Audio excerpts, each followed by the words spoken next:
Episode 21 of the On the Air podcast, starring you and today's guest, representing Team DAR, radio show host, pro wrestling aficionado. He's the founder of eyesonthering.com, one of the kings of the underground. You can find him on Twitter at True God Immortal. Please welcome hip-hop artist True God.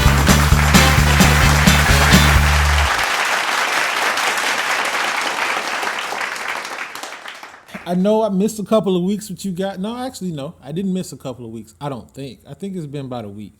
I think I missed a week with y'all, but that's okay. I miss y'all, and I'm back. We in the building.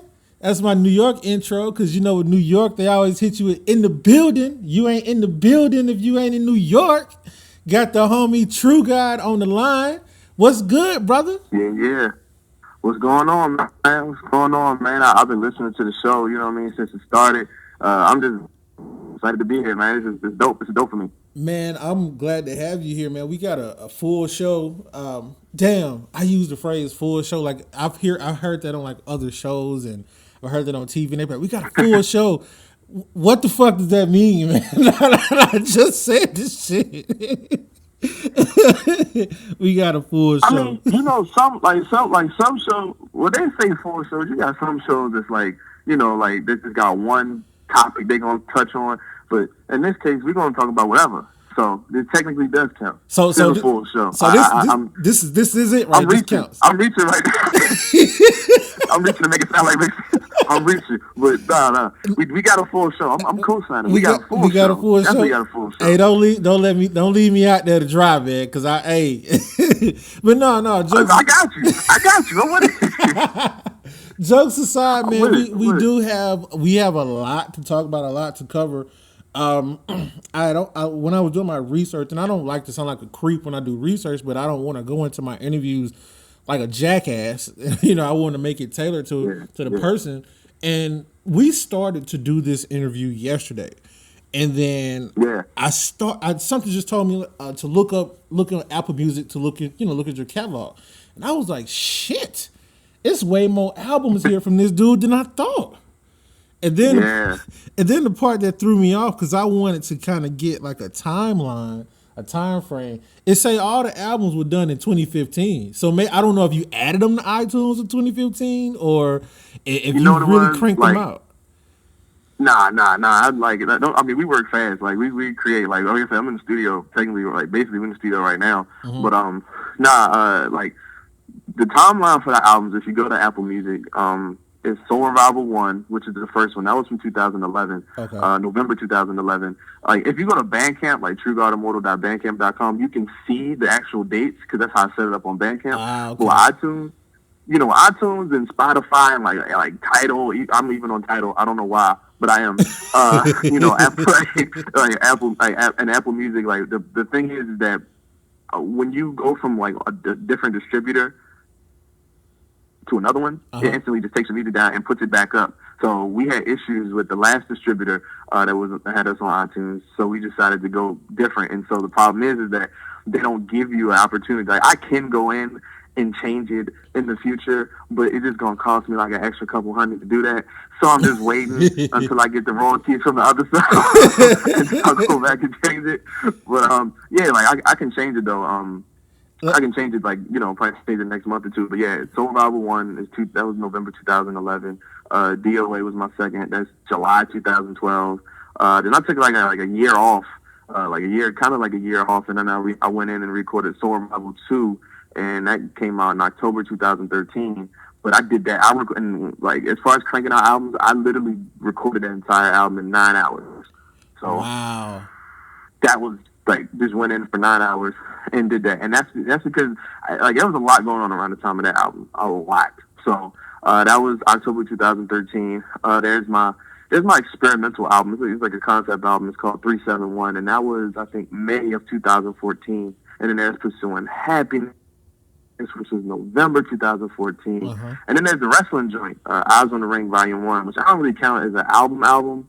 It's like a soundtrack to it launched the Eyes on the Ring brand that we do now. So that was July 2014. Before you go forward with the Eyes on the Ring joint, so I was listening to it. Yeah. Yeah. And it hit me. Like I was listening to let me see. What was the track? What was did you sample the Four Horsemen theme song? Yeah, we did. Bro. Yeah, we did. Yeah, we did. Yeah, yeah. Yo. Yeah, we sampled the four. Yeah. So I was listening and I was skimming through. I heard the joint with the CM Punk sample, and then I came up because that first of all the Four Horsemen theme song that's iconic, and I was listening. I was like, hey, I know Yeah. this ain't this is before I realized the concept of the album. I was like, I know Yeah. this ain't Ricky Flair. This ain't this ain't the Yeah. Andersons. Then as you keep listening, then you let it kind of manifest itself. I was like, yo, the little kid in me came out, man. That was awesome. That's awesome. Yeah, you know what it is? The crazy thing about that, like, because I'll touch on that album really quick, is that literally came up. I recorded that album in a week, literally in a week. Like, I had put out 371 album, and I was doing work with a different wrestling. I was actually doing work with actual wrestling promotion in North Carolina, for like a year. Flair And Country? I was, going to North Carolina. Yeah, actual wrestling promotion. It's called PWX, Premier. It's pro wrestling experience, Premier Wrestling Experience. And they don't have an E on experience. It's just X. It's PWX. Mm-hmm. They got a lot of guys who like from ROH and like PWG and like all of those independents and stuff. Like, so I was doing a lot of work with them. And at the time, some things had happened business wise with them where like I couldn't stay with them, and I decided I was like, man, I gotta I need to do something, kind of like keep myself in the wrestling business, keep myself active. And Eyes of the Ring literally became like it came up. I'm like, yo, let's start our own joint. Start our own joint. I talked to my boy Speed, and I was like, yo, let's start our own joint up. And boom, we went ahead and started up the site, which started as just like a mini blog. And then after that, I was like, yo, you know what I always wanted to do? Because I wanted to rap over some instrumentals, like some wrestling instrumentals. Mm-hmm. And I had posted something on my artist blog about it like a long time ago, and I just never recorded anything. I had I was going to do like Wade Barrett, Gold Dust, and I was going to do all these different ones. And I was like, man, I'm going to get to it eventually. And so I hit up Speed, and I was like, yo, you know what? Let's just go in, let's make these beats real quick, and let's just knock it out. And debut it right around the time we debuted, like, the radio show first started, the site, it's like all in like 2 weeks. I put everything out all together, and that was the plan. So I had to literally rush the album, but it turned out well. Like it turned out well, but we had to rush it and just From everything that I heard on it was really good. The album Root for the Villain, is that your most recent album? Yeah, that came out last month. Okay. On the technical release was September 7th. That's when I put it up on Bandcamp, but it didn't actually hit iTunes like a couple of days later. They were having trouble. Like my initial cover for it, they wouldn't accept for some reason. And I was like, I saw the cover on iTunes. And was like, how did he get away with this? Yeah, that's just weird, right? Like my initial cover was it's Joker influence, Batman influence, and then I had the deluxe edition cover that I was gonna put out, and with Magneto versus Darth Vader, and I was like, yo, like like I think I'm gonna go with the Joker one because everybody saw the Joker one. They were like, yo, so if you go to Bandcamp, you get it and you buy it off of Bandcamp, it's gonna be the Joker one. But it's 2 songs missing from the one on Bandcamp. So literally, I went back to the drawing board and I contacted the distributor and I was like, look, I'm gonna repost it. I'm gonna try a different cover, and then I'm gonna put 2 extra songs on it, and it's gonna be deluxe edition. And for some reason, that went through. So I have no idea. Why I didn't go through with the original one. No news is good news. Shoot. Yeah, So but the fact it's out. It's up there, and people. I'm getting a lot of good feedback on that album. I think, like as far as all my albums go, there's 3 albums I got extremely great feedback on, and that was Eyes on the Ring, Volume 1, and then Soul Revival 2. Which a lot of people who listen to my music and tell me that's my best. They're like, yo, and I'm like I said, recorded that in 9 hours. So it's kind of funny, and people say like, "Man, that's your best." Like, and it's because there's a lot of personal stuff I think on it. And then Root for the Villain. Those are the 3 I get the most love for. Root for the Villain has excellent production. I mean, all of your production is generally good, but this one, it has that. it's kind of like that classic Kanye soulful feel to it, and I really dig that. Yeah, And the mood that I got from this album, "Root for the Villain," it seemed like it was. It seemed like it's a pretty personal album. yeah. Like if you listen to the entire album, like it's essentially a film in audio form. That's what I wanted to create. Like the intro is "Life is a Movie," and we got like a Joker sample Yeah. on it, and and, like production wise, like I wanted to do like something with some jazz influence to it, Mm-hmm. because I've been really influenced by jazz over the years. Like I don't really talk about it a lot, like on social media. Like there's a lot of stuff I don't talk about on social media, but I'm really a big jazz fan, and so I would hear like these, some of the beats. I was going through them, and I was listening to them, like, damn, like I like this direction. Like I've always done like some soulful stuff and sample stuff, but I was like, man, let's go. I want to go in this direction. So I'm listening to the production, and like I initially was going to call it something else. It was going to be called "The Ammunition for Retribution," which initially there was a lot going on. There's been a lot going on since 2015 started for me. A lot of crazy stuff, personal wise. Uh huh.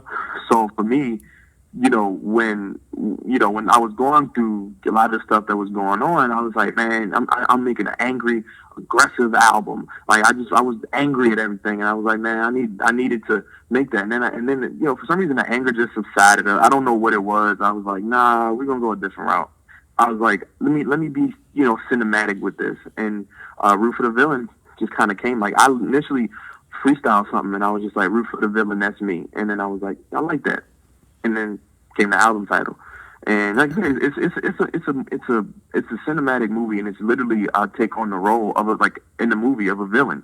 I start off, and then it's like I'm building up my arsenal throughout, and I recognize my fate. Like the fate of most villains in the movie usually die. So you usually die in the movie. Granted, I'm not gonna die, Right. in Right. this Clearly. concept, but yeah, but it's like I understand the fate, and that's why I had a song called "Legends Never Die." And "Legends Never Die" is basically it's saying, you look me in my eye and you see all the legends, like the great villains that they didn't die. I'm like they live on through me.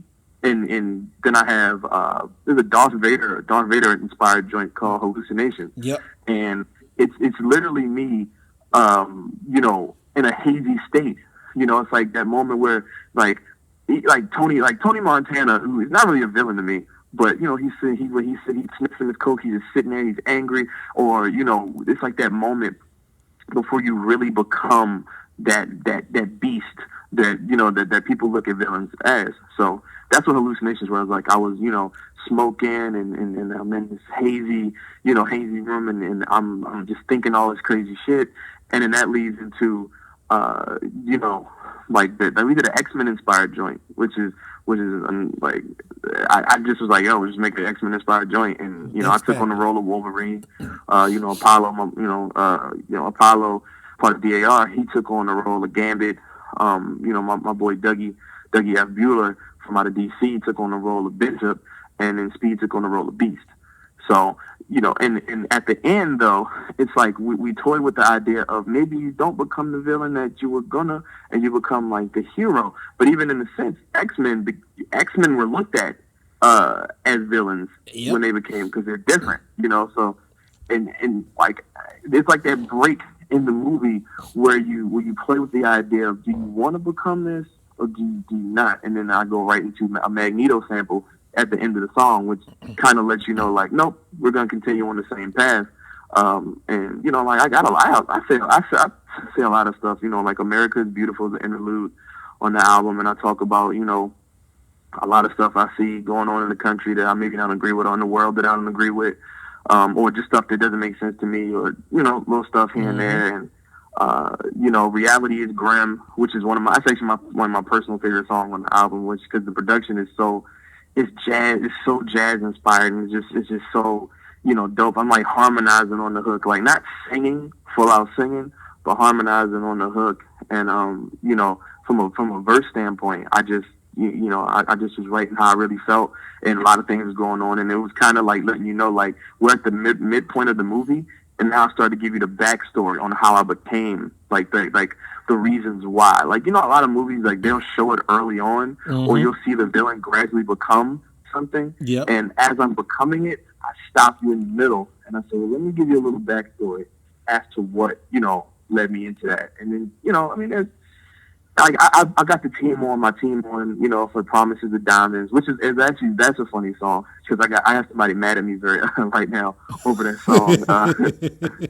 Like, literally, like, if you listen to the song Promises of Diamonds, there's a female on the beginning. That starts out at the beginning. Yeah, and so she's pretty popular on social media slightly. I'm not gonna put her name out there because I'm not trying to, you know, put her on blast. I just say, you know, we used to kind of date or talk or whatever, and I asked her to be a part of the album. I was like, yo, like, just act like you be breaking up, like, break up with me and just for the song purpose.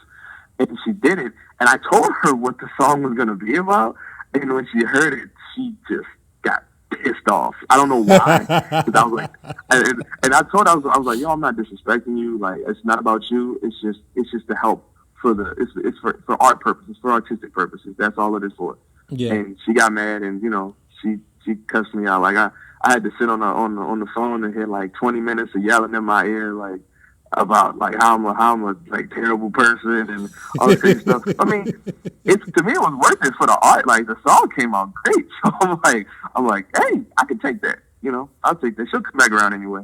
But, you know, it's just, you know, and you know, like, there's a couple songs like that. I have like a lot of like my real life like female friends, the females that I've like either dated or, you know, attempted to date. Like, they're a part of the album, and there's not a lot of women in my life that. And I don't want to say this to people like, oh man, like, what do you mean? Like, a lot of women I don't keep a lot of women around very long. Like, being single, I mean, when you're in a single life, and you know, people on social media talk about being a savage and all this other crazy, like, all this stuff. Like, I'm like kind of like in that life, like kind of in that life. So a lot of times, you know, the women that I come across is just kind of, you know, I just do my thing, and, you know, it's never nothing serious like that. So the three women that stuck around and that I consider, or I did consider at least, really good friends at the time, or, you know, maybe just bad timing for us for dating wise. I'm like, yo, y'all really important to me, so I want y'all to be a part of this album. And you know, they all agreed, which is just, did not expect any of them to agree. You know, getting some women to agree. I mean, who would want to be on an album? Yeah, but, you know, see, for some women, it's like, nah. Like, I mean, I was gonna ask another girl, and I was like, so I got this idea, and she was like, if it involves your music, no. I was like, I'm not doing it. She was like, I don't know what you're gonna say. And I was like, man. I was like, wait. I'm like, what you saying about me? Like, what are you saying about me? Like I wouldn't do nothing like that. And so I told all the women, I said, here's the album. I want you to hear it. And, you know, the girl, only person had a problem with it was the girl on Promises of Diamonds, and I think the girl was on the album. Yeah, you know, and like, she had a problem with it, but, you know, I told her, I was like, you know, I know why she had a problem with it, and I get it, I got it. She explained it to me, and I was like, yo, like, you're reaching, because I didn't think anything like that. But I get why she would feel some type of way, and it was cool. I think that's the artist thing. That's the artist thing, man. We do it all the time. The thing is this, man. Like, be it podcasting or be it if you draw, excuse me, on paper, or if you're a hip hop artist, the art speaks to us differently, and everyone doesn't understand. And I had to learn. Like, me and my girlfriend was talking about this. Like, one of her friends does these community videos, you know, about the inner city and things like that. You know, just, you know, trying to, you know, make it a safer place. And she was saying how people just simply don't understand, you know, and you can't really fault them for that, because they don't understand. You know what I mean? They don't see the music the way you see it. You know, they don't see the art the way you see it.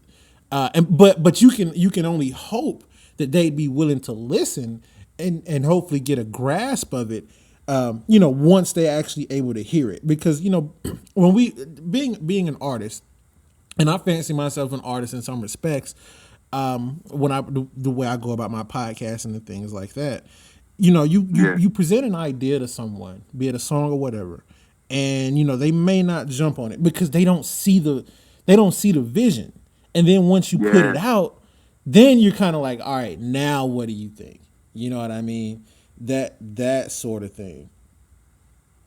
Yeah, like I said, like for everybody who's, like I said, 99% of people who's heard the album's like, yo, this is dope. Like this is, it is. People who like, even people who didn't even like, know I like, it's people who I just meet and they're like, man, I heard you make, and I like here, like word kind of travels fast. So I don't tell people that I personally meet. Like if I'm out somewhere, we're all out, and I meet like some women or like a couple of new people come around. I don't tell them I make music, but then it somehow comes up from somebody else. Like I have friends who like to say stuff like that. Like, nah, man, he make music, right? And I'm like, listen, okay. man, like it was a while before I knew you did, and then I kind of got pissed. Like, just don't talk about this enough.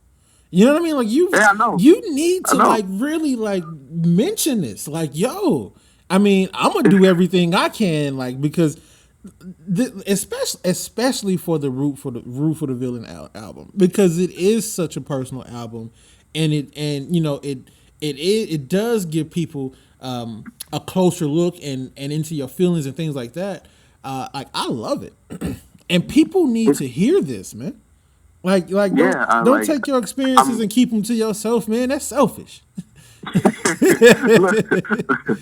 man. The thing is, man, the funniest part about it to me was like it's a dude who like y'all do like the website and stuff with the articles and stuff, and he used to he always reads the stuff, and he was like, yo, man, it's dope. So the album came out, and he was like, yo, like, why didn't you tell me? And I'm like, man, I never wanted to be that dude that was, what I'm saying, like, it's a lot of dudes. Listen to my mixtape.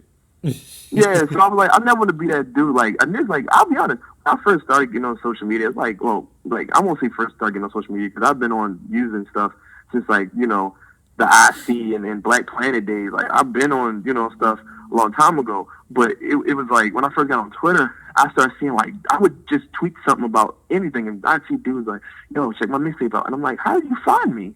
Like, how did you find me? So I didn't want to be that dude. Like, so I initially got on Twitter, and I literally just tweeted about, like, wrestling.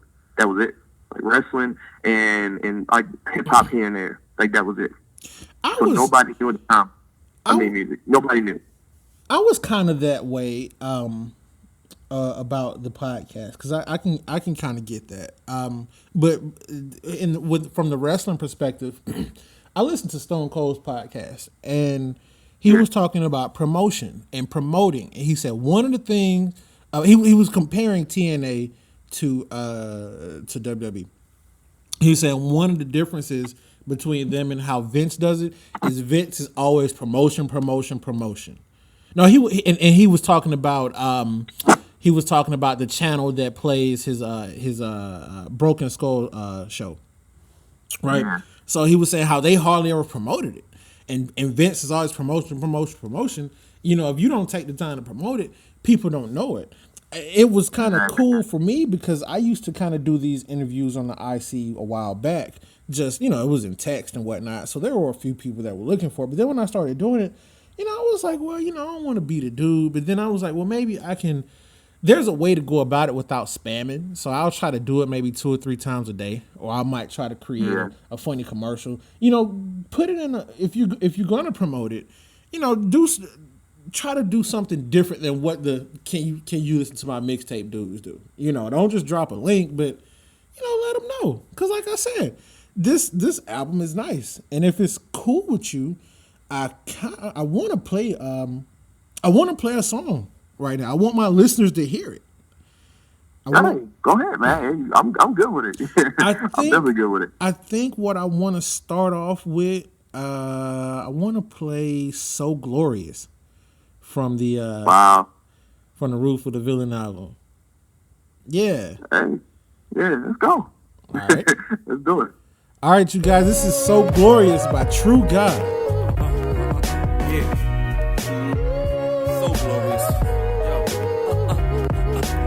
Excuse me for a second with this verse I'm spazzing. First attacking a life that's immersed in madness. Writer's block for months just trying to work the magic. We bury in the comp, you see them hearses dragging. First it's Madden, then it's Call of Duty. Always knew he be the best in the game. Every verse is classic. I am the God, different than the church's graphics, earthly status, scribing over perfect patterns. DAR in the building, now you finish the slogan. Exercising these demons out these Emily roses. Energy's loaded, know that every enemy's bogus. As I recall every chapter through my memories coded. Imagery chosen, depicted what begins as an omen. 6 album channel Malcolm, leave the entities frozen. Fighting like I'm Ali, you see that window is closing. Check my first album cover, that's the way that it's open, nigga. You ain't never seen it like this. Niggas say they the best, but they don't mean it like this. Showing you where the power is. You seen the black fist, head nodding to the beat, gone and demon that shit. It's so glorious. It's so glorious. It's so glorious. Not only do we play this game, we victorious. Black suited tuxedo, a cigar in my fingers. My truth is lethal as I'm searching for the root of all evil. I walk with images of death in my mind. Talking percentages, statistics, the logistics of where my mental plane is. Rhetoric is phonetic, dialect of a simple language. Pressure to find a mecca, not rooted in entertainment. Want me to sell my soul, I provide them an empty payment. My integrity got way more value than getting famous. Infinite martyrs, worn with these internet bloggers. Your wit is truly a clutch, but my intellect's harder. Boys in blue stand in fear. Red Sea, I just parted. I'm sick and can't be cured by shit that Emotep fathered. Rhyme dazzling through time traveling. Spine shattering. You can combine battling with scenes of less horror. I'll tell you to survive it, you left in shock and awe. DAR on the one and we won't drop the ball, nigga. You ain't never seen it like this. Niggas say they the best, but they don't mean it like this. Showing you where the power is. You seen the black fist, head nodding to the beat, gone and demon that shit.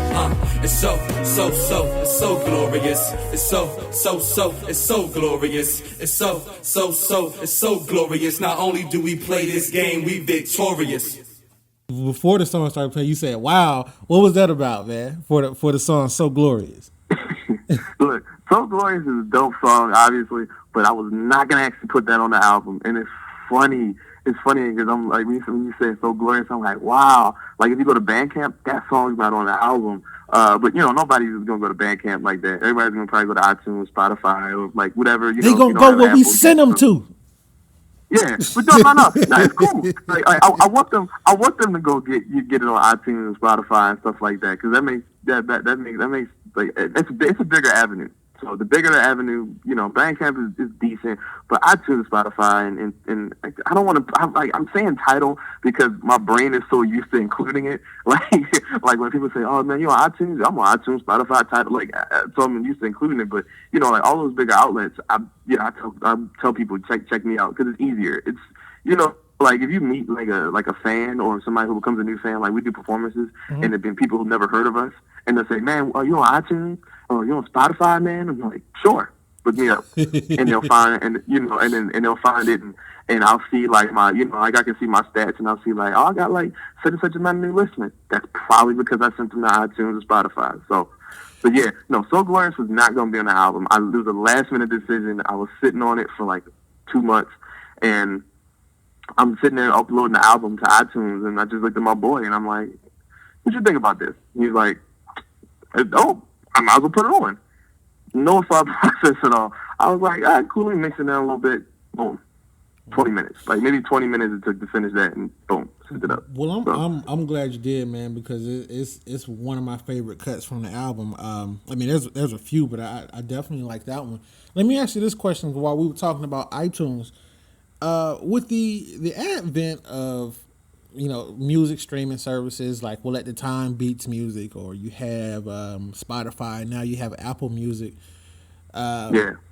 How do you feel about that versus just having iTunes and some other outlets before, in terms of your revenue stream? Being an artist, how do you feel about that, particularly with your songs?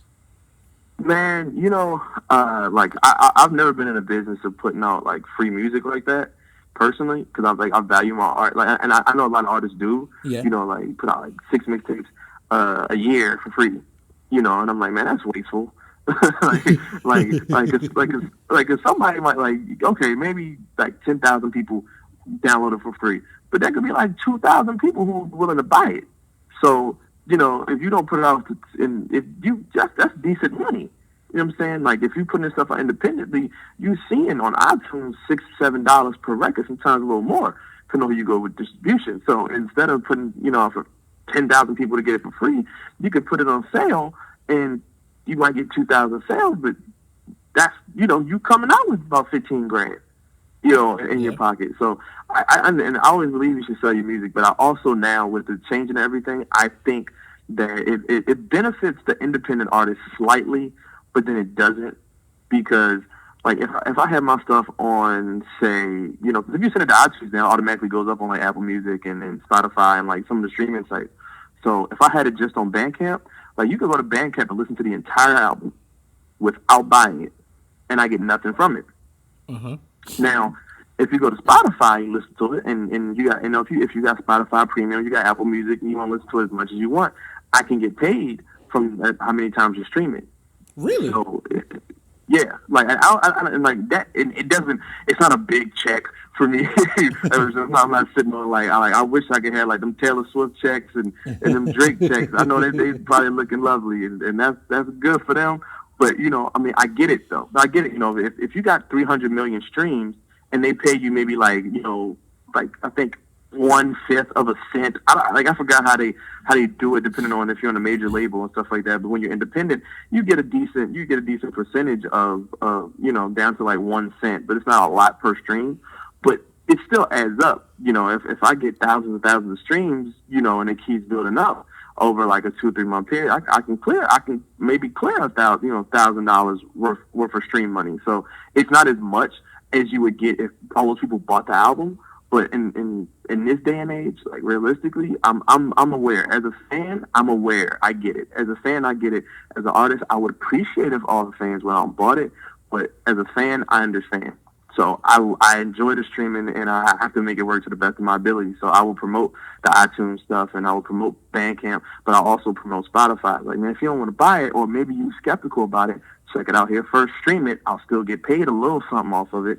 Won't get paid a whole lot, but you can still check it out. And if you don't like it, no harm, no foul. I still get a little something. And if you do like it, you might want to continue to listen to it, and you might want to buy it. So, like, I'm cool with it. I think I feel like bigger artists should love that.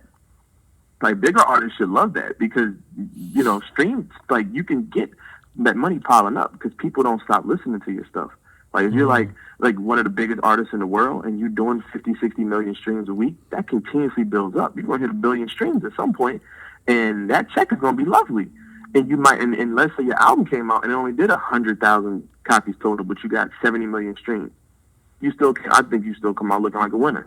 But I don't know everybody's. I don't know mainstream artists' how their deals are structured. Because they have to sign contracts and go through like labels. So maybe they're not getting a lot of money even if they stream a lot. But from an independent artist state of mind, if that was me getting 80 million, if I was getting 80 million streams like a month, I'd be comfortable as hell right now, like money wise. I'd be like, man, I ain't got to do nothing, man. This is but the coin always got two sides. So you'll be used to 80 million, but when you got someone that's used to getting 300 million, you know what I mean?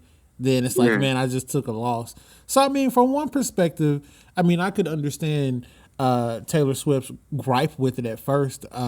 The album is cool, it's cool that she let Apple Music do it. I was not under the I didn't know that that you still get a percentage or you get something per stream. The way she threw a fit about it was that you don't really get anything, and I guess if it's compared to what she usually would get, maybe it's virtually nothing. But I didn't know, so that's pretty cool info. But see, I think for her though, she's on a label. Like I think she has a lot of masters to tend to technically. So yeah. It's like with us here, like in the DAR movement, like I can make beats. Like I write rhymes. We pretty much executive produce all my own stuff. So when you break down the money you get from a stream, she has to pay all the producers, that aren't a part of her, all the producers, period. Some writers, because maybe she doesn't write every single song. So when you break it down on percentage points and it's a lot of stuff that goes into like major label stuff. So she's probably pissed because, I could do 500 million streams, but we got to pay like 30 different people. Yeah. So it doesn't break down to a none. So I definitely get where she's coming from. But I mean, that's the price you pay. It's like the mainstream is like a trade-off. Yeah. You can get more sales, more attention, but you're gonna have to pay a lot more people. Like you'll get more fame and you get money from endorsements and other things you can do with that fame. But music-wise, you really won't get paid from it at all. Let's talk about the name True God. What does that mean to you? And do you, when coming up with that name, did you fear like a backlash from some religious zealots? Man, when I first came up with the name, I had a couple different names, but it was like street names. Like I was street names. Like I was, we were kind of like street artists, in the sense that we made that kind of like street music when we first started out. So I had like really stupid, really dumb names, like really stupid. I don't even want to say them. That's how bad. I don't even want to say them. I don't even want to say them. But I was listening to Nas, and he was like, Nas, too real, true king. And so whatever you feel, go ahead, you swing. And so I just took that and I was like, True King. I'm like, yeah, that'd be a dope name for somebody. I'm like, nah, like King, like man, like that's just, I don't know. I'm like, nah, you know what? I was like, and I kind of was looking it up. I'm like, I don't know anybody that ever really called themselves like True God in music. Like, like, I didn't think anybody had ever done it. I'm like, yeah, you taking a risk. And I remember I was sitting with my ex at the time, and I asked her about it. I'm like, how do you feel? She was like, oh, that's dope.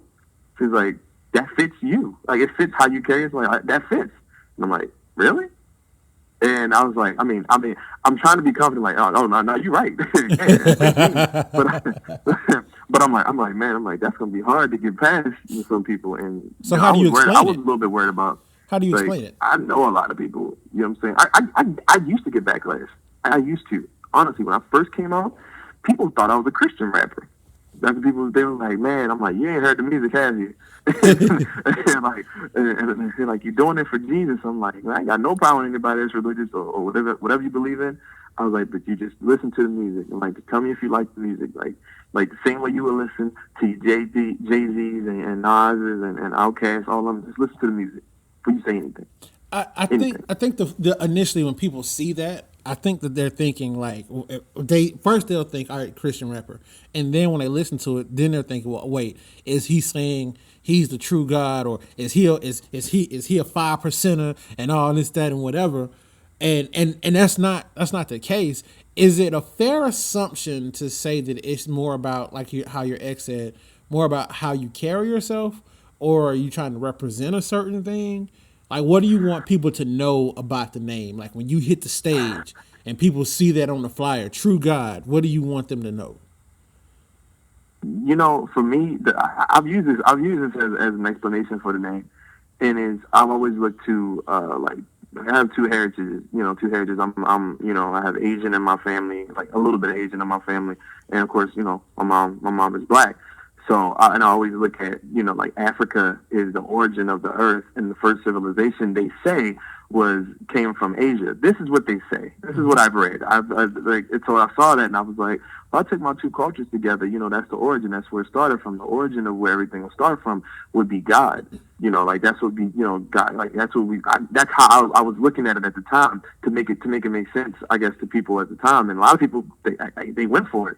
So I kept rolling with it. I was like, I'm being honest here. Like I was rolling with it. But initially, I think it came from how I kind of carried myself. Like I felt like it fit, and then everybody around me, like we used to rap. Like even when we were rapping on the streets, like street related stuff, and whatever. Like we used to kind of throw that around. Like we would kind of look at like Marvel characters. Like they're gods. They have gods. Like.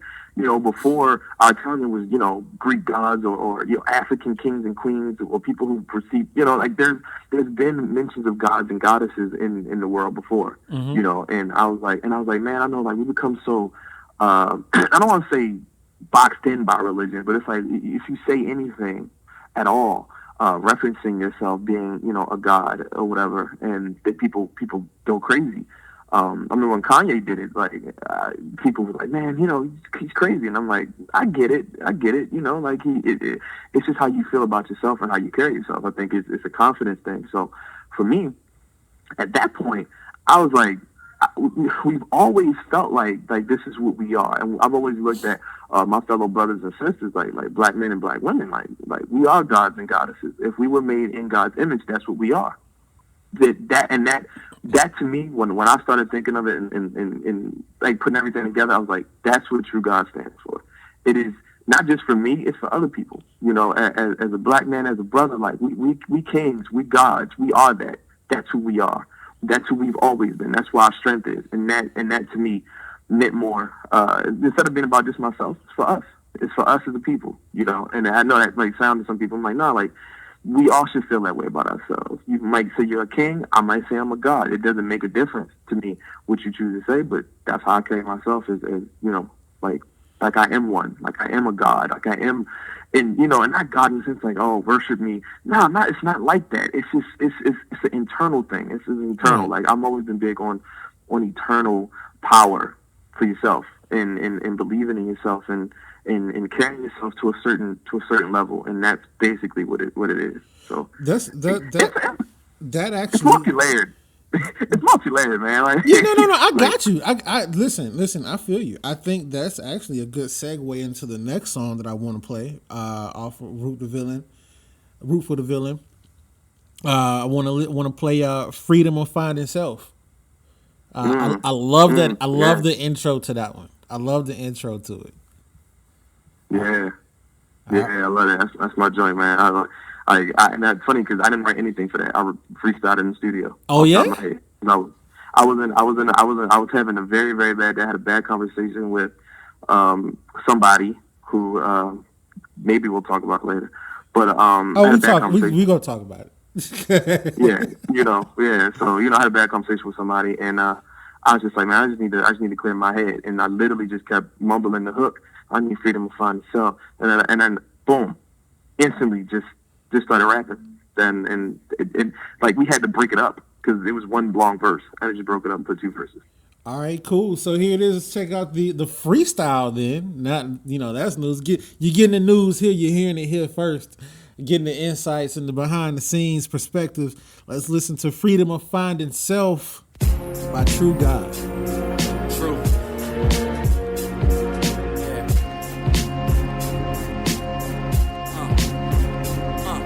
Middle of the road, searching for home, they've been derailing them. Illmatic in my headphone was bumping some AT aliens. Hailing them as king, that's the way that he started. You be regarded as the best, long as you never failing them. Fuck this music, a nigga's just trapped in the mind. Recollections, imperfections, going backwards in times. That was sublime, but I lusted, greed and gluttony grows. And my team telling me don't need to fuck with these hoes. Like they put on these facades now just to get chose. Keep them around so I ain't lonely, yeah, I fucking suppose that's real life.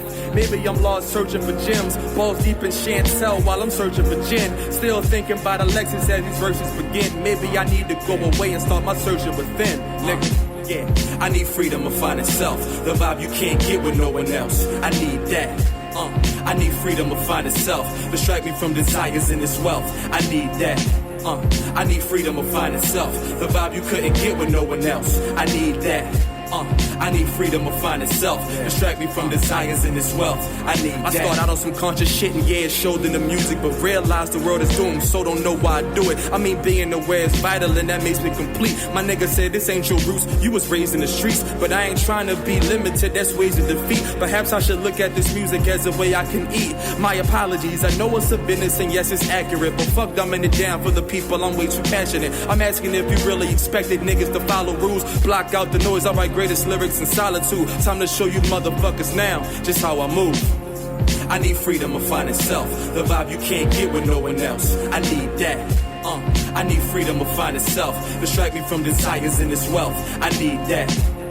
I need freedom of finding self, the vibe you couldn't get with no one else. I need that. I need freedom of finding self, distract me from desires and this wealth. I need that.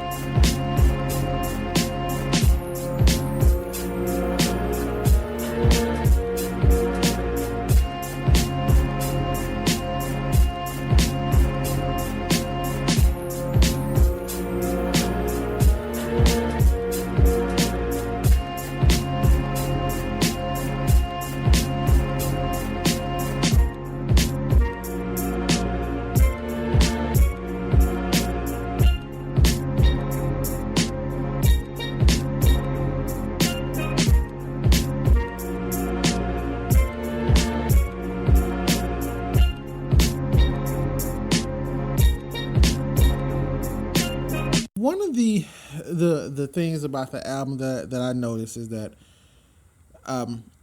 you you pay homage to. I guess that's one way to. Well, no, not giving the way I want to go with it. One of the two main tones that I get from the album, from when I listen to it, is your relationship with your daughter, and by proxy, the relationship or lack thereof with her mother.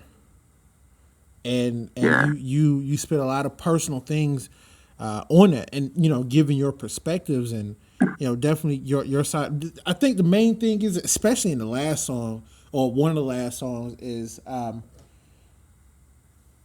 part of the reason why you decided to come up with the album is how you phrased it.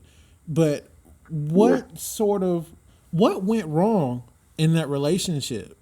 I mean, it's alluded to in the songs with her mom, but I want to hear it from you. Oh man, it's like I knew we were gonna get to talk about this, and I just say, like, a lot of people who follow me on social media, and a lot of people who probably follow the show, probably know who she is. So she's pretty popular on social media. So it's kind of like it's like I get this question so much now. Anytime I do interviews, and the relationship, we together 7.5 years. Let's say 7.5 years. Some might try to stretch it out and say 8. I'll just say 7.5. So we were together, and like the relationship itself before we actually broke up, like I think it was toxic, and I didn't think I realized it until it was too late. And I'll be honest, like I'm taking blame for a lot of things in the situation that happened, because like we were literally, that was all we had was each other, and I think that was a bad thing for her, because we had each other, but I feel like I had family. She didn't really have family. I had my family. I had my boys, my team, my brothers. And the people I grew up with. Like the people I grew up with never really left my side. Uh-huh. So it was kind of like like I was giving her so much time, and she didn't have a lot for herself. And so when when she got pregnant, it was just me and her. Like I had a lot of like personal stuff. Like if you go back and listen to the older albums, I can't even touch on it.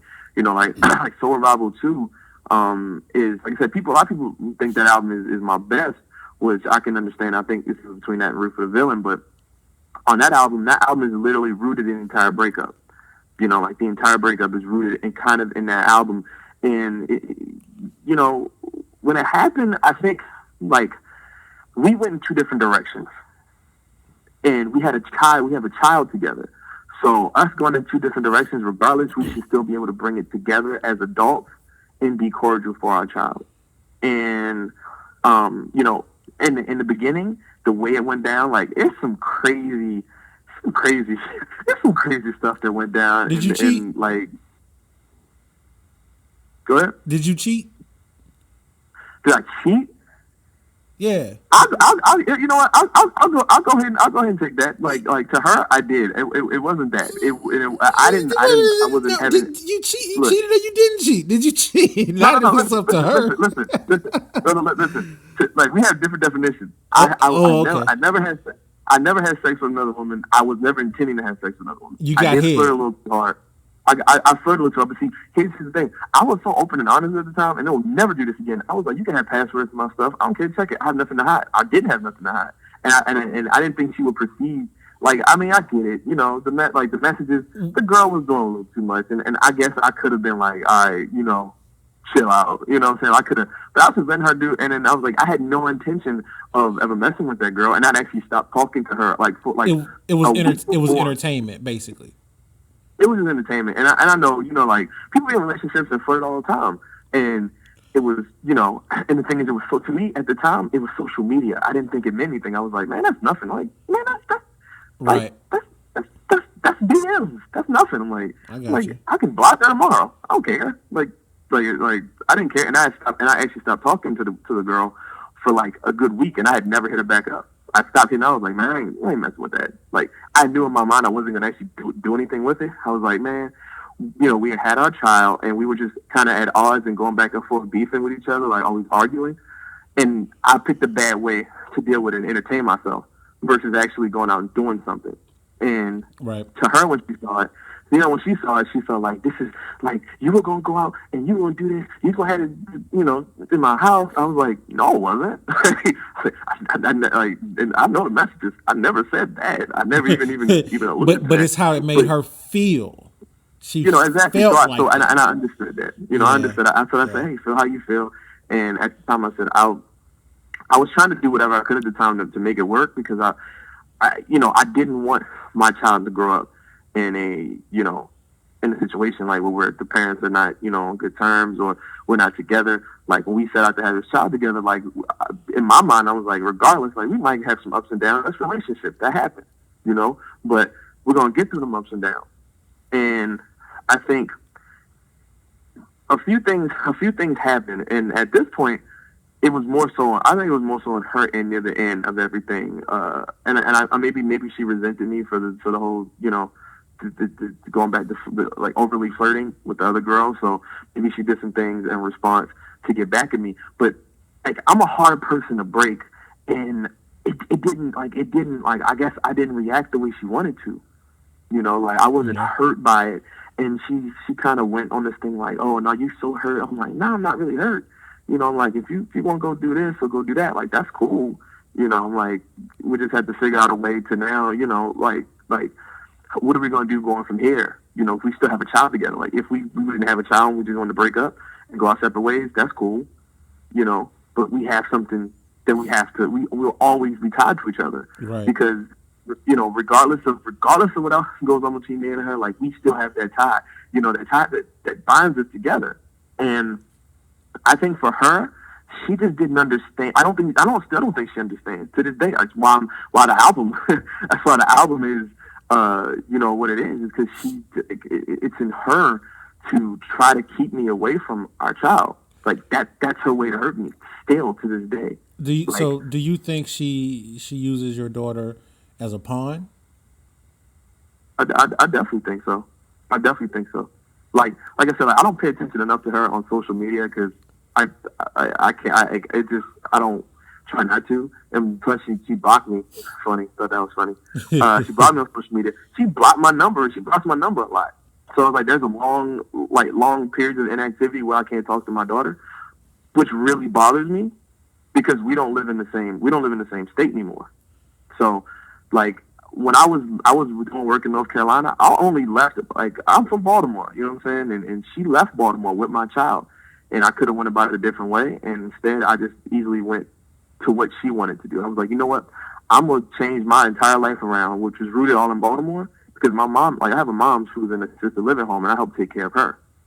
So I was doing double residency for like a year and some change, going down to North Carolina just to make sure. I was like, nah, you're not. She moved away and was just like, nah, I don't want to deal with you no more. I'm like, for what? I was like, I was getting ready to move out of the apartment we had shared. We were still sharing an apartment, and for a long time.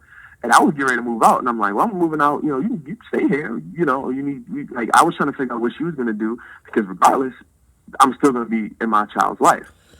And at that point, she just picked up and moved, like, and then, and she really kind of started spinning this narrative to make me look bad to like everybody, I guess. And I started seeing some stuff she's saying. I'm like, that really didn't happen, or like, man, like, Have you petitioned the courts? Like, if there's no reason why you shouldn't be seeing your daughter, like you don't pose a threat or danger to the safety of your child or the home or the environment in which she lives, have you petitioned the courts?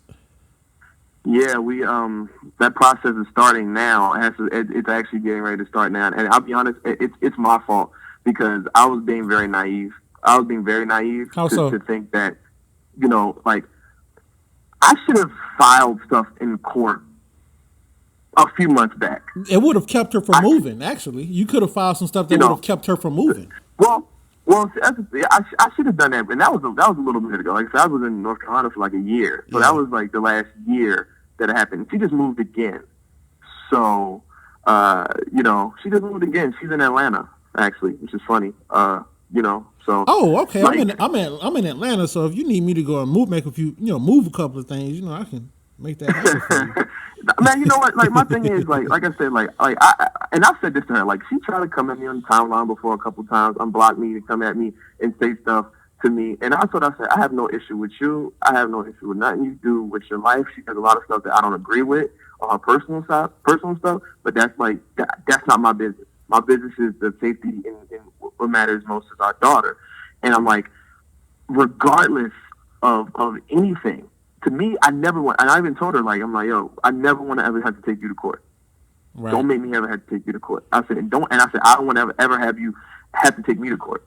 And I thought we had an agreement on that, because even when we weren't on good terms, sometimes we still be cordial. It might be like a few days or a week or something where we weren't cool like that, but it'd get back on track. And I think that's what kind of kept me from trying to go forward with what I'm have to go through now.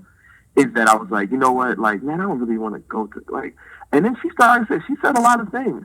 She said a lot of things. She said a lot of stuff that paints me in this predicament, like, I'm some terrible, like, menacing dude that's like a deadbeat dad that doesn't want anything to do with our child, and that is the furthest thing from the truth. And I think that's what had me kind of, I won't say scared. I don't want to say scared because I don't like using that word. But I was a little worried because she's saying all these things against my character. And, like, I'm like, man, if I go to court, like, and she's trying to, like, erase me, like, she's trying to, sometimes it feels like she's trying to erase me out of my daughter's life. Like, to take that to court, like, I don't know how the process is. Like, I've never gone through this before. Yeah. So, I was really nervous. I'm like, man, and like I said, it's my fault. I should have just, went ahead and I was like, man, what if they, like, what if, I'm sitting there with my boy, I'm like, yo, what if I go to court and they tell me I can't see my child? Like, they tell me that. Like, what am I going to do then? Right. You know what I'm saying? Like, what am I going to do then? Like, regardless of everything going on, I get up every morning for her. That's the only reason why I still exist. After everything else I've gone through in my life, it's the only reason why, And I'm getting a little emotional talking about it now. But, like, I don't know. Like I said, I don't know her message. I don't understand why she's like that. I tell you what. And I got a lot of people. I have a lot of people. I just want to say this. I have a lot of people who don't like her because they say she's pretty popular on social media. And a lot of people don't like her because a lot of people don't like her. And people always come to me, like, now people are coming to me like, man, I feel sorry for you, in a situation. I really feel bad. Like, dude, I don't know how you even manage or how you deal with it. And like I said, I don't need sympathy from anybody in this, in this situation. It is what it is. This is my reality. I got to deal with it regardless. I tell you what, man, just definitely keep fighting. You know what I mean? The thing is this, we don't have, I wish I saw more instances where the dude fought for their child or the custody of their child or the sitting the child's rights. You know what I mean? Like, it always seems like it defaults to the woman. And it's like when D Wade was going through that case, man, and he won, I was just like, yo, like, that's what I'm talking about, man. So I mean, you seem like a stand-up dude. I don't know anything of the situation, but based on what you're telling me, man, definitely keep that fight up. And here's the thing. There's going to come a point when she's going to have to answer for that to your daughter. Like she can say she can say each and everything she wants to say to your daughter right now. But there's going to come a point when your daughter's able to think for herself and things aren't going to be adding up, and she's going to reach out to you and she's going to have to answer for that. Yeah, like, this is kind of, like, put into personal perspective for me was, like, I grew up with my father. You know what I'm saying? So, like, I have a brother, I have a little sister. I have a little sister I never met because, like, I just know that I have a little sister because my father is somewhere, like, in Virginia or something like that. And I never really met my father. And, like, from the start, when the moment I found out, that she was pregnant, I was like, yo, I'm, like, I don't ever want this, like, regardless, no matter what. Like, just, and I think she knows that. And like, a lot of people who I guess know of her or either were cool with her at one point, like I said, people come to me all the time now. Like, my DMs are always full of people telling me stuff or saying, like, yo, she says this or this and that. And I'm like, that's cool. Say what she wants. I don't care. Like, it has nothing to do, like Like you can slander me to people or consider me like, you know, and this is one thing that I saw. Like I said, I see her tweet sometimes, and she basically responded to a tweet that said, you know, like a woman tells dude that the baby is not his and stuff like that. And, you know, she painted me like I'm a deadbeat. I want to do my child and all this stuff. And then she comes out and says, I wish I could say this to the, you know, my baby father so he can leave me alone. And I'm like, oh, okay. So basically me trying to be in my daughter's life and be in my child's life is a bad thing because me and you don't necessarily get along that good.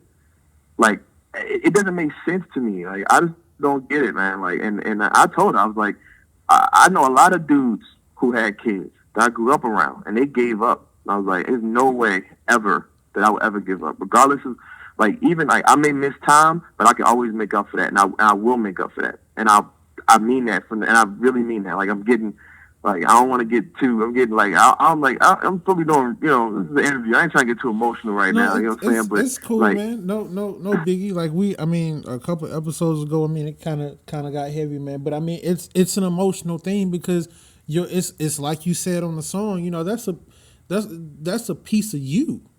If it's cool, I want to play that song now. Zuri Summer. Zuri is your daughter's name, right?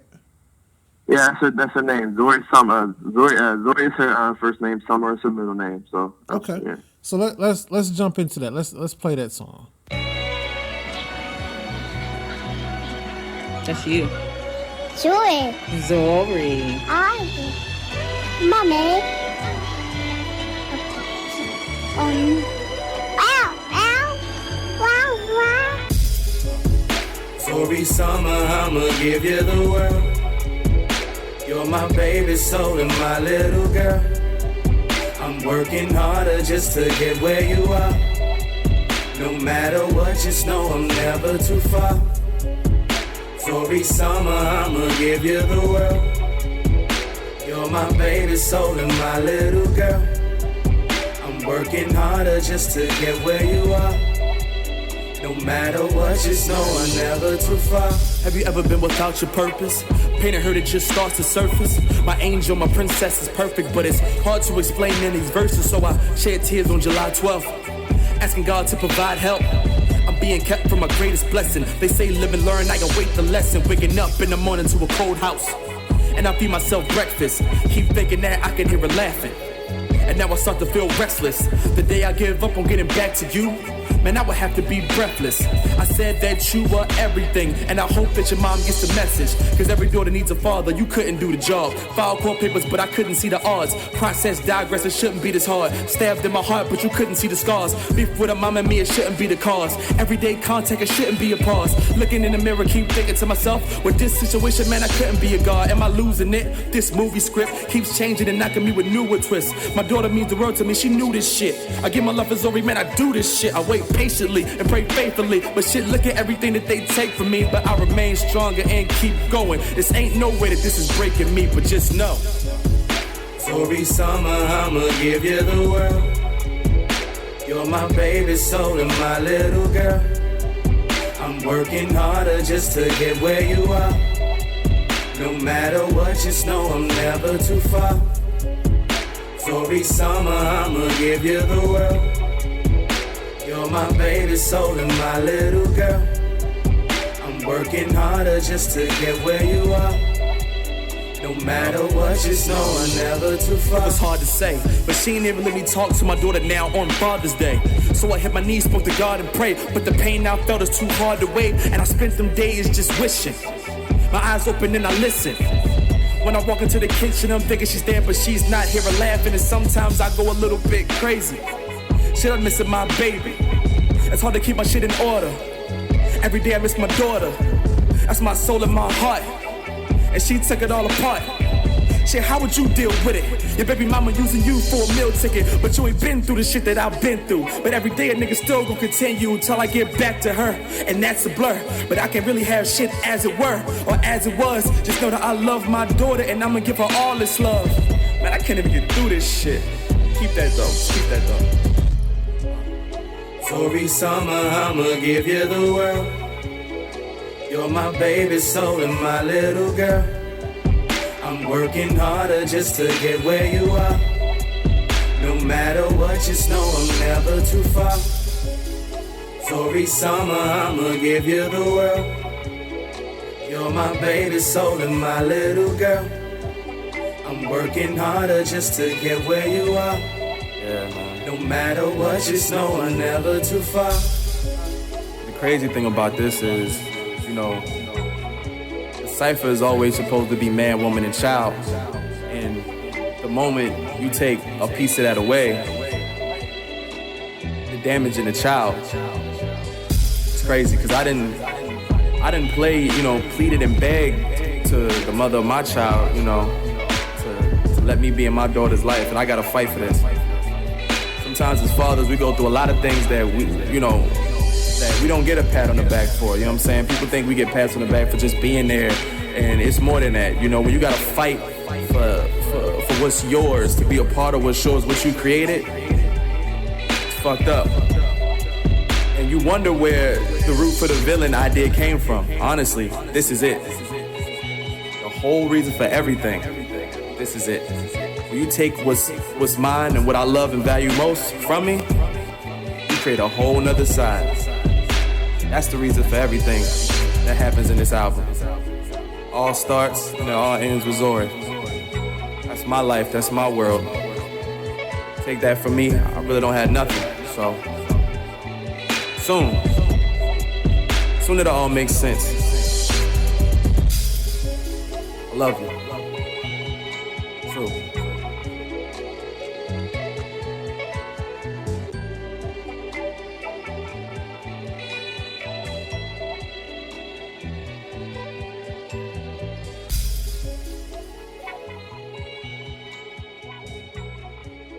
All right, so let's change the tone a little bit.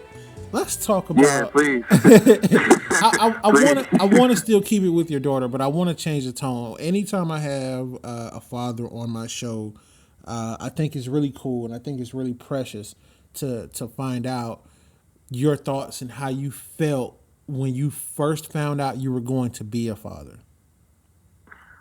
Oh man, I can't even wipe the smile on my face right now, man. I remember it because I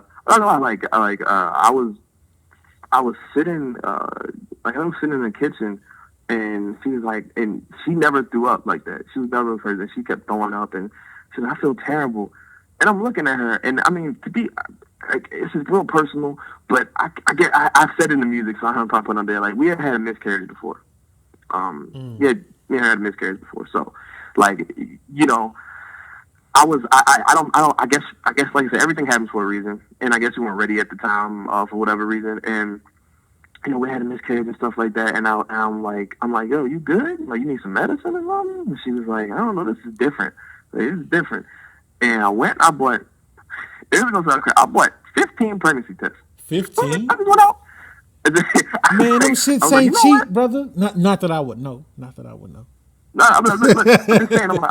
I'm like, because, you know, like I said, we had, you know, and I was like, man, I'm like, okay, we're gonna see.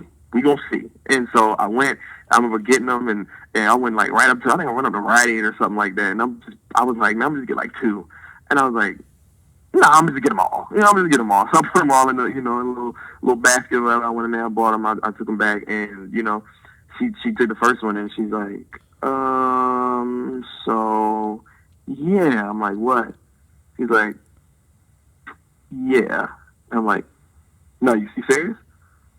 And I didn't want to get my hopes up because, like I said, we had miscarriage before, so I was like, I don't get my hopes up too much, but I was like, no, take another one. I was like, take another one. I was like, that's probably wrong. You know what I'm saying? Like, I was shocked. I was like, man, this is serious. Like, no, like this is just like, this is crazy. Because we had just moved at that point and like to a really like a much bigger place. So we just moved to a new place. I was like, oh, this is dope. And so, you know, she goes and takes the other one. She takes all of them. And I'm like, all of them said, you know, that she was. And like, it's very hard to get me to ever shed tears. And at that time, like, I felt the tears coming. And I just was like, it was life changing. Like, it's that moment where it's like, yo, like, it's almost like you have purpose. Like we all have purpose in life, But that moment when you find out, I think it's like the precursor to what happened when she had the baby. You know, when she had my daughter, that was the moment. That was the moment. I'm not gonna lie, I cried my eyes out. It was the most like, and even now, like, it's just that, I don't know, man. It just changes everything. Like, what about that moment when you first held her? Man, yeah, give me a second. So, you know, like, I remember, like, the thing that made it so much more was that, you know, like, having a miscarriage in the past, like, watching her get through a healthy pregnancy was, like, the craziest thing for me. Like, because I saw it and I was like, man, I just, you know, like, you know, you had that, like, this thought in the back of my mind, like, man, I hope we don't have this happen again. You know, and so what you know, when she first got to go to the hospital, she did a natural water birth. You know, she didn't do no drugs, no medicine, nothing. So, you know, I was holding her hand the whole time, and she's pushing out. You know, she's pushing, and I'm just, you know, like making sure I'm there to, you know, pat her head and you know, just talk her through it. And I watched my daughter like come out. Oh, you on the business end. Yeah. I watched. I was like, I said, well, how close you were? Like, I'm holding her hand, which hurt like hell. Cause she's screaming the hell out of me.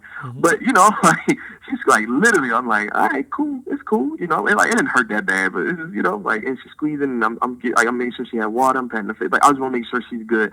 She pushes the baby out, and I see her. And the moment I see her, I just instantly like, it just all like I couldn't. I was just like, yo, like, I don't know, like, for forever, this is the greatest day of my life. In the moment she came out, and, you know, they wrapped her up, and I just saw it. She was like, you know, like, of course they gave her to, you know, her mom first and stuff, but, you know, they gave it to me, and I'm holding her, and, like, it's just tears, like, it's number tears, man. Like, I couldn't hold it. Couldn't hold it. Like, right now, I'm struggling not to, like, the whole back. Man, you better, you know, let, like, that water flow, man. You better let that. I'm cool. I'm the villain now. I just put an album out there being a villain, man. I got it. Yeah. Cool, man. But nah, you know, that was the greatest. This is the greatest day of my life. Like, the greatest moment. Like, that's cool. Let's talk about the team, man. Let's talk about Team DAR, man. The website. Yeah, man. Team DAR, man. We most of the people on the team is just, you know, like, these are my brothers I grew up with, you know, like Apollo. I've known him for like 16, 17 years. We met like at the beginning of middle school, you know. We were inspired by Outkast, you know, like that was it. That was our, you know, inspiration, like, yeah, Outkast. So that was Apollo, you know, and Speed on the Beat, who is, you know, he's an amazing producer. He's a great writer. And I know him since middle school too. I know him like 15, 16 years. You know, like, there's Axel. There, you know, I mean, you know Jeff Axel. If you've been on the IC, I'm sure you know Jeff Axel. Yeah. If you don't, you know of Jeff Axel. He's just that's Axel, man. I know him now, like 4, maybe 5 years. You know, and it's just you know, that's the music part of the team. You know, we got the whole team that writes for us and stuff. You know, you contributed to articles and stuff before, but you know, like, you just got I say a really good team of people and people with good spirits. Who, you know, we all just want to do something different, you know, and, you know, when we initially started up with DAR, it was just kind of like, at the time, you know, before I had the team all in place, it was just literally me and Speed. Like, if you go back and listen to my older albums, like Soul Rival 1, Soul Rival 2, DOA, that there's nobody on it but me, you know, and I did that because I was so, like, you know, at the time, like, hip-hop was so feature orientated, like, everybody had, like, 30 features on one album, and so I just kept my albums with me, and then I eventually was like, yo, Axe was making music, and he was trying to go to a different level, and I said, yo, you know what, come rock with us. You know, we was already boys at the time, we was already hanging out, so I'm like, yo, let's get on with us, you know, like, let's put it together, and you know, Speed, same thing, like, I knew Speed was making music since, like, high school, so I was like, look, man, we've been making music, and that was like 2010 when Speed came on, and you know, me and Apollo was basically where everything started from. And that's like my brother. Like, he's in the studio. He's in the studio right now, recording right now. So, you know, we always around each other. And what I would like to do, it's a family. It's a family, man. What I would like to do, because you guys are so close knit, is maybe in a few weeks I would like to actually have the entire DAR team on my show, and kind of talk to you guys as a group, and we can do that. Help get y'all, promote y'all however y'all want to do it. Yeah, we could definitely do that. The website. First of all, tell the people what DAR stands for and the website where they can find it, because I really enjoy the website. Yeah, I appreciate that, man. I appreciate that. DAR initially, it started out as Dreams Are Reality. That was literally what the basis. That was like years ago when we first kind of came with the idea, and I came with the idea. I was like, Dreams Are Reality. And then, as I got older, I was like, man, I guess I just like acronyms. So I was like, man, I was coming up with different stuff. We just coming up with different stuff for it. We just had like a whole long list of like meanings for it. And then I kind of arrived at defining a revolution. And at that point I was like, wow, like that's dope. I like that. And it stuck with me. And so when people ask for means now, it stands for define a revolution. Because and people ask me like, what revolution are you defining? I'm like, I'm defining like the revolution. Yeah, it's like it doesn't have to be like some people's meaning of a revolution might be different from mine. That's fine. Like I've had people say like, well, what if you think the revolution and he's like, somebody who's Confederate flag and such and such people. I'm like, man, we ain't worried about that. That's not what we talking about. Like we don't talk like people go so left with it. Like when I say define a revolution, we wanted to bring like with the website definearevolution.com. We wanted to bring something that documents the culture and does it in an authentic way versus like you see a lot of like outlets that kind of like play with the culture a little bit. Like you got Complex and some of those other like mainstream outlets. Yeah. And it's like, man, they writers are out of touch a lot of times and they make a mockery sometimes of the culture. And for us, it's like, man, we want to talk about, we want to talk about a Goody Mob, or we want to talk about, Nas. We want to talk about Jay. We want to talk about stuff that's relevant to hip hop culture forever. Like it's not just about. We can still talk about the Drakes and the Futures and all that stuff like that too. Like, of course, we can do that too. But we're not going to look at the past and shun the past. And that was kind of what the site kind of came about. Where like it's crazy because it was like 6 months ago. Like we started a blog a long time ago. Like a year and some change ago. And then I was like, nah, you know what? We're going to go ahead and do something real serious. That was 6 months ago. And so, we started slow. We started slow and we started picking up the pace, putting out content every day. And, now, like I said, like we just try to go with what we think people would like to read or, stuff that people identify with, like no matter what age group you are, there's certain things at the time, there's some classics, some obscure stuff that people might not know about like that we try to put out there. We talk sports too. We love that's our life.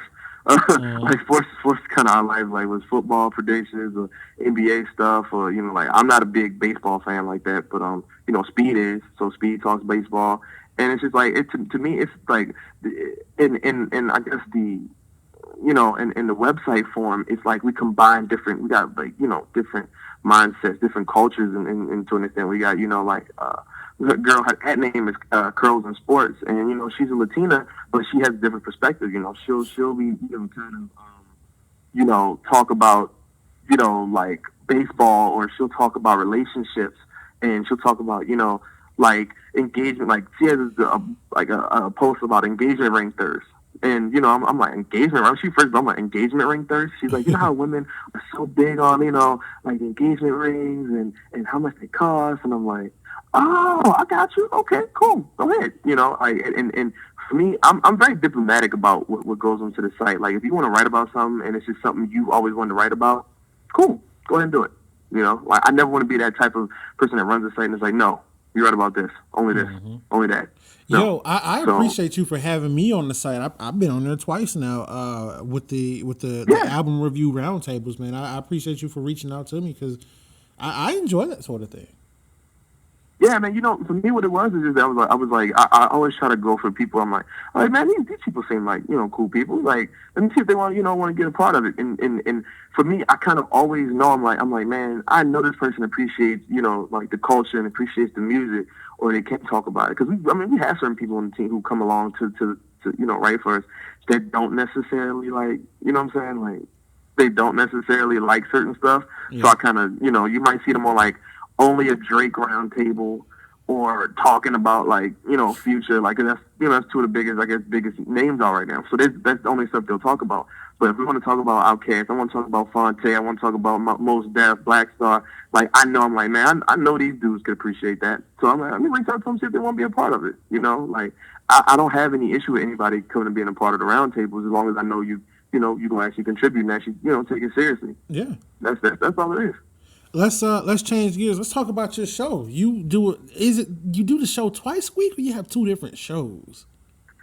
Man, I'll be honest. The DAR radio show is on hiatus right now. It's on hiatus for a reason. It's on hiatus for a reason. Like the schedule has not been.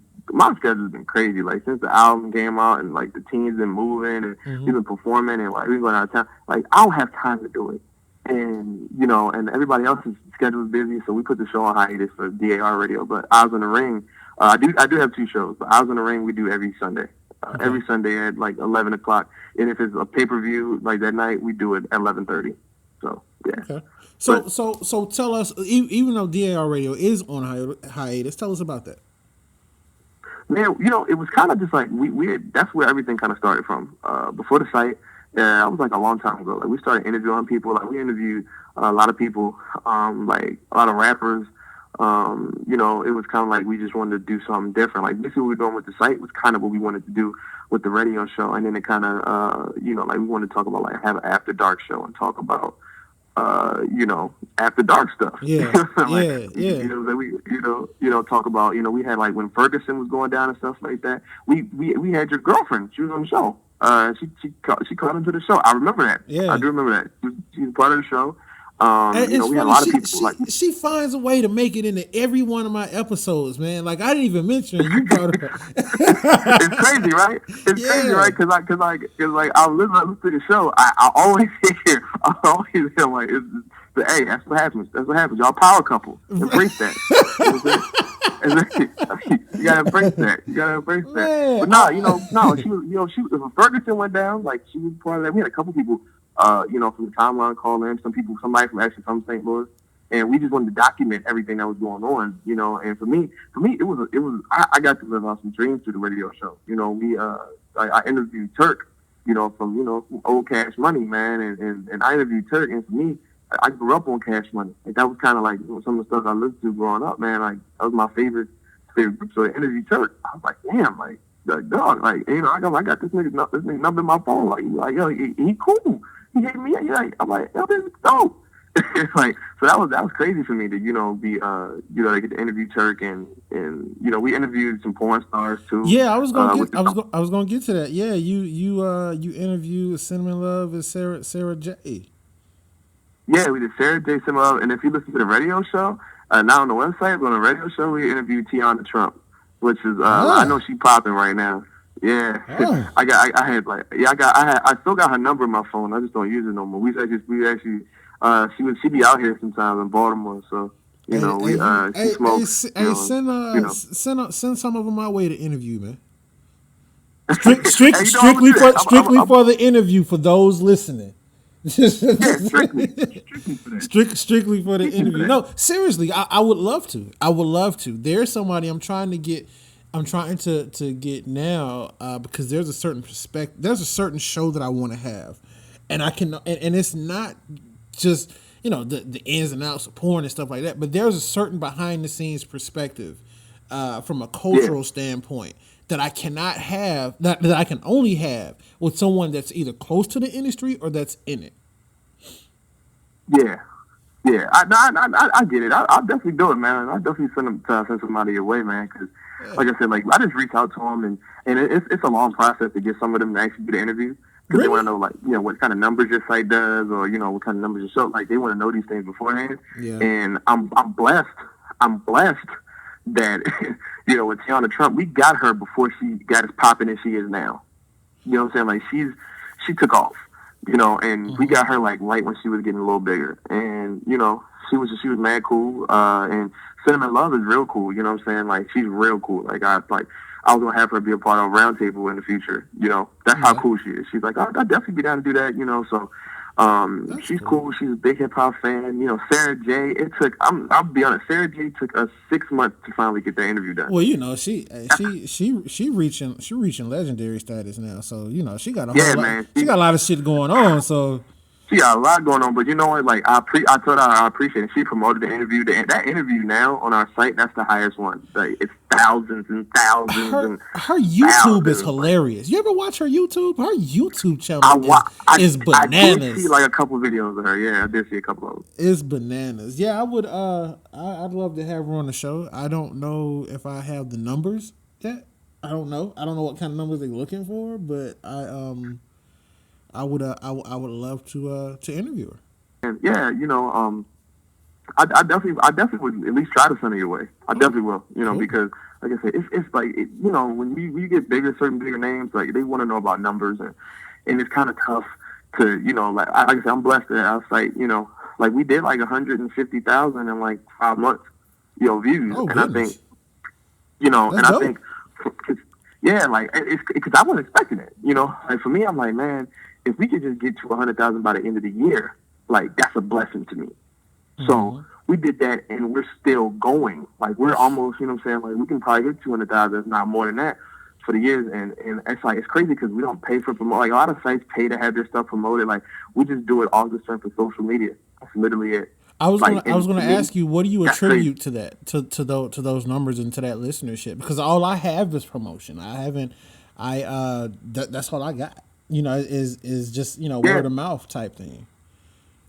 Yeah, I think that's it, man. I think, like, you know, when our sports stuff takes off. We do thousands. I mean, like, it's crazy when I see the views we do on some of the posts, because I'm like, man, this did like 6,000-7,000, like this.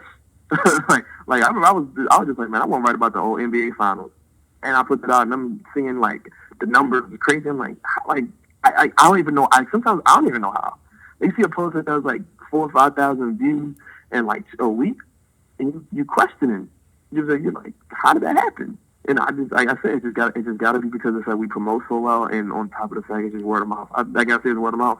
Like when your content is good, people just gravitate to it, and I think that's what that is. Like I just think, you know, I think that's what it is, man. It's got to be it. I don't know what else to attribute it to. Like I don't know what else that it could possibly be. You know what I'm saying? Like, mm-hmm. I have no idea what it could possibly be. I just think that, like I said, we got good content, and we promote it well, and we promote it enough to where it's like, I think we promote enough that people say, you know what, let me check it out, see how it is. And then they're like, yo, this is dope. Check this out. Well, like, people will share. I see people share it, and they won't at me in it, but they'll share it and be like, yo, this is dope. Check this out. Well, I tell you what, man. Tell me this. How can I get on? How can I get on Team DAR? How can I get my stuff promoted so I can be in the in the game with y'all? Hey, all it takes is a word, brother. That's all it takes is a word. That's it. You know, like I said, you know, when I rock with genuine people, you know, and so if they genuine, man, like we can work on stuff and make sure we pushing, we keep pushing, you know, like. That's how it is with us. You know what I mean? Like I'm not gonna lie, we had a couple of little mishaps this month with a couple people who I brought into the circle who turned out to be a little phony. Oh, that's terrible. But you know, like I said, like we're genuine people here, man. So we, you know, especially people locally here that we come onto the team. So you come around us, you know what I'm saying? We gonna go out together. We gonna hang out. You know what I'm saying? We gonna meet up. We gonna link up. You know what I mean? Like we got time, and you know what I'm saying? If you need anything, you hit us up. Like we got you. If we got it, we got you. And that's how we are. So, you know, a lot of people take advantage of that. I think people see genuine good people, and they just kind of want to take advantage of it. And, you know, we had a couple mishaps. It happened, but, you know, happens. That's what understood. It happens, man. That's life. You know, move on. But, you know, we brothers, man, so we good. Yeah. You know what I'm saying? But that's how I feel, though, man. I'm like, you know, as black man, brothers trying to come up, and we trying to do, you know, we're all trying to make something happen. We're all trying to do good stuff in this world and be successful. We got to support each other. We need that. You know, I feel like that. Like, we need to support each other as black men, as brothers, period, man. We just got to have that support. And that, to me, you know, I know, like, I got a lot of brothers, you know, that I grew up with who came from the streets together, and they get their life together because, you know what I'm saying, like, they got support systems. Like, when Jay said it before, when Jay said it, he was like, if everybody in your clique is rich, the clique is rugged, no one will fall because we all be each other's crutches. And I feel like that. Like I feel like that with my brothers. Like if my brother got something he need help with, or if I can help him in any way, I got him. And you know what? That's how I am about my show, right? So I don't mind if somebody say, "Hey, can I have a few minutes on your show to say this?" I don't mind giving it to them. I mean, it's not gonna hurt. The whole basis behind one of the bases behind my show is helping people promote what they have going on. If you need a platform, I have a certain listenership. Sure, come on and do it. If someone was doing a new podcast and they wanted to use some of my space to essentially have their show on mine, I would let them do it. If they send it to me, I would post it. I would promote it. Like I don't mind. You know what I mean? I'm out and trying to, because at one point I didn't have. You know what I mean? At one point I needed to help. At one point I needed someone to listen. At one point I needed someone to help promote. So when people have me on their shows and I get listenership from, like, I'm forever grateful for it, man. Like, so listen, man, we one in the same cut from the same cloth, man. I definitely get it. Yeah, you know what I'm saying? It's crazy, man. Like one thing I will say, like, cause I was like, I noticed, and it's crazy, is that there's a lot of other people who do, like, sites, or they trying to do music, and when we were coming up, trying to get the site to work. Like, a lot of people supported us too, like, and we supported them. And it was like, man, and y'all dope, we dope, man. Shit, let's rise up. And it's like we kind of got there faster than them, and I automatically saw when people like I don't know. Some people say stuff is hate and it's not, but I see people throw shots or be like, man, they ain't all that, they this and that. And I start seeing them, like, man, you know what I'm saying? Like, as a black man, like that bothers me. Because I want to see everybody do good. Somebody makes it to a higher level than what we are, good. Keep going. Exactly. Like, I want you to go. Like, I'm gonna get there. That's not stopping you. Getting there is not stopping me. Exactly. You know what I'm saying? That has nothing to do with what I'm doing. Like, we're independent in a way where if you get to be the biggest site in the world and you got your lane, good. I'm gonna make my lane.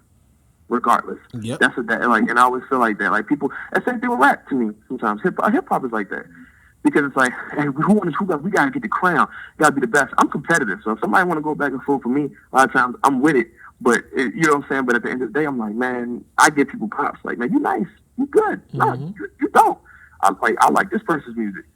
Like, when we write articles sometimes about, like, artists who people might not know, I like that person's music. Oh man, this dude's dope. You know what I'm saying? Like I want to help if I can. You know what I'm saying? Like, I don't know what I can do, but you know what I mean? Like, if I can help you get better, you can help me get better.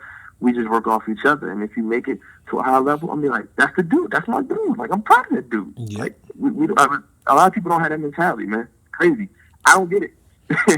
I really don't get it. Me you know either, like, I'm just not bred like that, man. I'm bred like that. They don't get for success. Man, did we miss anything? Did we cover everything? Did I touch on anything, man? Did I leave anything out? I don't think so, man. I mean, when we got the team, I mean, it's a lot. It's a lot, though. Right? Like, it's a lot. I forget sometimes myself.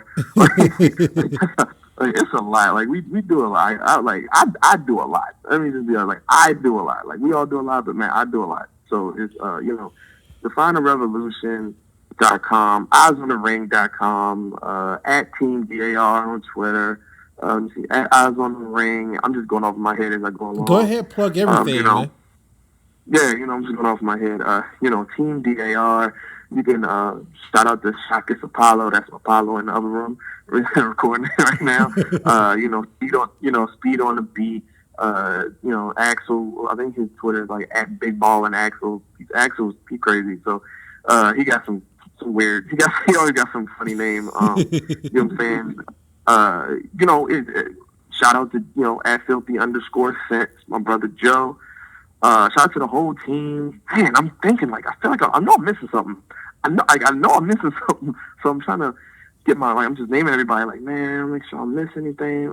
Check out my catalog, man. Go search True God on iTunes, Spotify, anywhere you can find music. Literally search. If you search True God DAR on Google, a lot of stuff comes up. Okay. A lot of stuff comes up, and there's stuff I'm probably missing. So I got an artist blog too, actually. TrueGodImmortal.blogspot.com. I don't use it very often anymore, but I used to use it like a year or two ago, and I got a lot of stuff. You want to find out like the method behind my music? You can go to that. There's a lot of stuff on that. Make sure you search on iTunes. Shockus Apollo. Shockus is SHOKUS Apollo. So go ahead and search that. Search Beat on the Beat.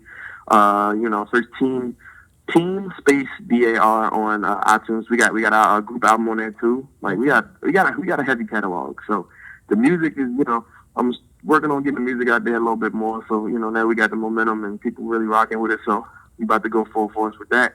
With music and the site, the biggest two things right now, biggest two avenues. But I feel like we covered everything. Okay, and listen, man, I'm gonna be mad. I'll be mad if I like we get off here and I'm like, damn it, I missed something.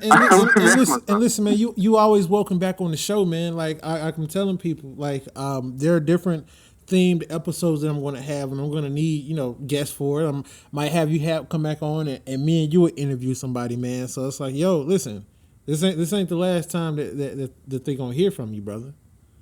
Oh, definitely. Like you said, you mentioned, getting a team on here. So if we could do that, we definitely make that happen. Like I said, get everybody together and make something happen. Definitely, man. Like I said, I rock with the show. I remember when I first saw you put it out, and I was like, you know what? I was like, let me check this out. I gotta check this out. I want to hear it. And like I've been trying to keep up because sometimes like I'm not able to keep up with everything. So I remember. I remember some of the episodes. I know you had your girl on here before. Yeah. You had your girl on here before. Yeah. You had it was like a round table. You had two in that Chicago. I remember. Like Chicago round table or something like that. It was like something like Like I'll be listening. Man. So I rock with the show. I definitely rock with the show. Man, I appreciate it, brother. I appreciate it, and definitely tell somebody to listen to the show. Put it onto the team. Like tell everybody, man. All feedback is welcome, man. I appreciate it. Hey, definitely, man. I'm gonna definitely put people onto it, man. I've been telling some people, check it out. When I get a chance, and if I see it, I try to retweet it as much as I can for people to, check it out, listen to it. So, that's all love here, man. Definitely. What I want to do on the outro, man, I want to play one more song on the outro. Another one of my favorites from Root for the Villain. One of Those Days. That's gonna be the song that's gonna take us home, man. Oh, yeah. Hold on. I'm sorry. they had to stop me for a second. Some recording issue going on. One of those days, man. Oh man, One of Those Days. That's one of my favorite songs that I personally did. I think it's just dope. It's got a little melody to it. You know what I'm saying? Like that. I freestyled the hook. I didn't write the hook. I just came up with the hook on the spot. So that was that was another one. But man, I love that song. It's I was stressed out. I was really stressed out when I made that song, and I had the headphones on and they played the beat, and I literally just did it off the top of my head, and I was like, and I did the hook, and I was like, man, let me just go, and I had like a couple lines, and I just I do that a lot. I freestyle a lot because of the fact sometimes I'm too busy to write. So I'll put a couple lines and then I'll just do the verses. So that's how I did the verses on that. But I don't consider it freestyle because, I had a starting point. But I love that song, man. All right. I love that song. So I'm about to listen to it when I get off here. All right then, cool, man. So we gonna take it on home with that one. Find him on iTunes. Guys, find him on Twitter, the website. All of that, I'm going to link to it in the show notes. This is One of Those Days by True God, and we'll catch y'all next time.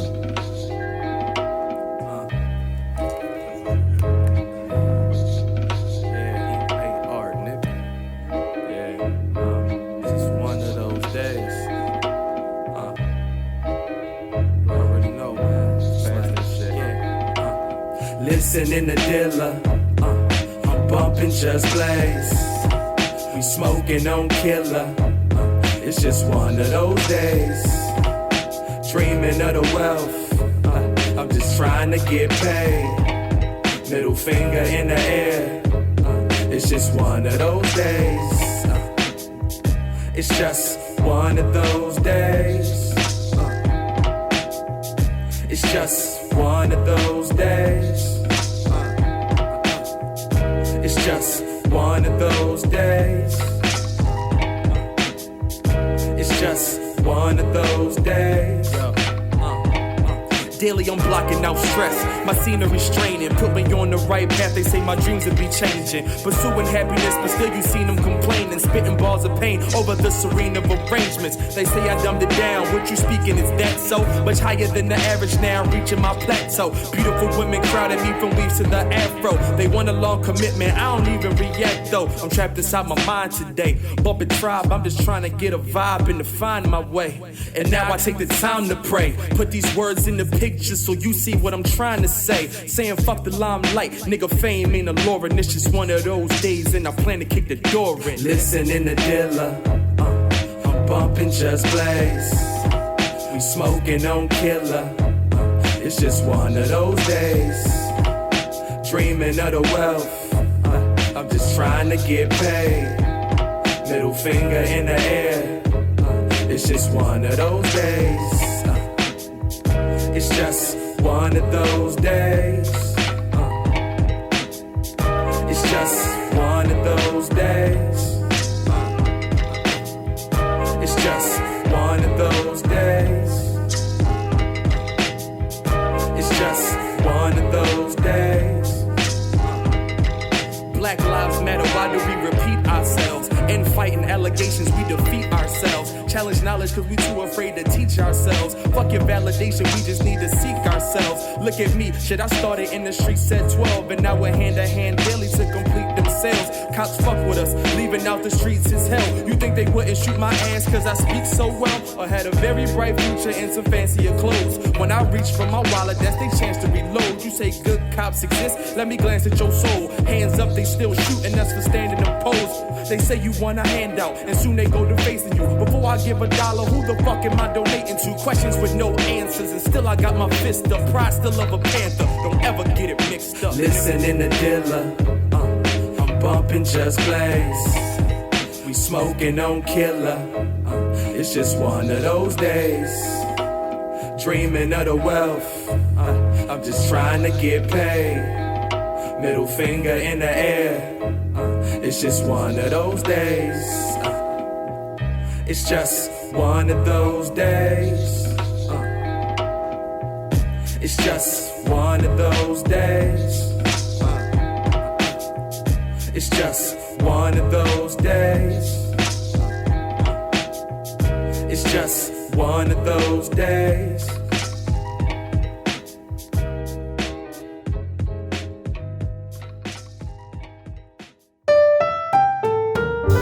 I'd like to thank our guests for coming on today. And if you'd like to be a guest on the show, send an email to otap@writeme.com. Follow the conversation on Twitter by searching the hashtag OTAP, that's OTAP, or following us on Twitter at OTAP Show.